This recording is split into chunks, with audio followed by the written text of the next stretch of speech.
নমস্কার বন্ধুরা। অবশেষে বর্ষার হানা দিয়েছে দক্ষিণবঙ্গে। বেশ কয়েকদিন ধরে বৃষ্টি চলছে দক্ষিণবঙ্গের জেলাগুলিতে। কোথাও কোথাও ভারী বৃষ্টিও হচ্ছে। তবে বৃষ্টি হলেও ভ্যাপসা গরম থেকে রেহাই নেই। তো বন্ধুরা, এই বিষয়ে আবহাওয়া দপ্তরের তরফ থেকে যে গুরুত্বপূর্ণ আপডেটগুলি চলে এসেছে, তো তাই কিন্তু আমি আজকে আপনাদেরকে জানিয়ে দেব এই ভিডিওটির মাধ্যমে।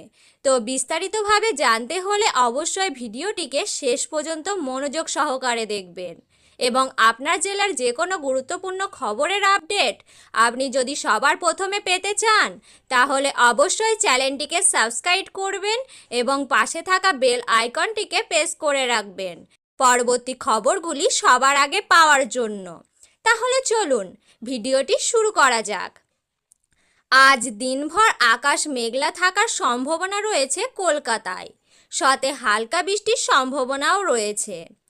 আজ থেকে বৃষ্টি কমলেও গোটা সপ্তাহ জুড়ে দক্ষিণবঙ্গের জেলাগুলিতে হালকা মাঝারি বৃষ্টির পূর্বাভাস রয়েছে।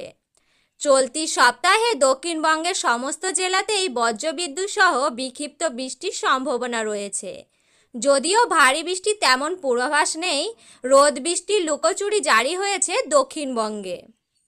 বৃহস্পতিবার থেকে 2-3 দিন কলকাতা সহ দক্ষিণবঙ্গের সব জেলায় হালকা থেকে মাঝারি বৃষ্টিপাত হতে পারে। বর্তমানে মৌসুমি অক্ষরেখা অনুকূল অবস্থানের ফলে বঙ্গোপসাগর থেকে প্রচুর জলীয় বাষ্প ঢুকছে দক্ষিণবঙ্গে। ফের বৃষ্টিতে ভিজছে দক্ষিণবঙ্গ। আবহাওয়া দপ্তরের আপডেট অনুযায়ী উত্তাল থাকবে সমুদ্র। আগামীকাল পর্যন্ত উত্তর ও পশ্চিম মধ্য বঙ্গোপসাগরে ঘন্টায় 40 থেকে 50 কিমি বেগে ঝড়ো হাওয়া বইতে পারে। কখনো কখনো সেই গতিবেগ হতে পারে ঘন্টায় 60 কিমি। শুক্রবার পর্যন্ত মৎস্যজীবীদের সমুদ্রে যাওয়ার ওপর নিষেধাজ্ঞা জারি করা হয়েছে। কলকাতায় আজ কয়েক পশলা বৃষ্টি হবে।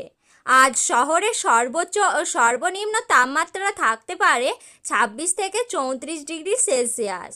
ওদিকে উত্তরবঙ্গে রবিবার হালকা থেকে মাঝারি বৃষ্টি হবে। বজ্রবিদ্যুৎ সহ বৃষ্টির সতর্কতা রয়েছে প্রায় সমস্ত জেলাতেই। আজ ভারী বৃষ্টি জেলার সতর্কতা নেই উত্তরের কোথাও। তো বন্ধুরা, এই ছিল আজকের গুরুত্বপূর্ণ আপডেট।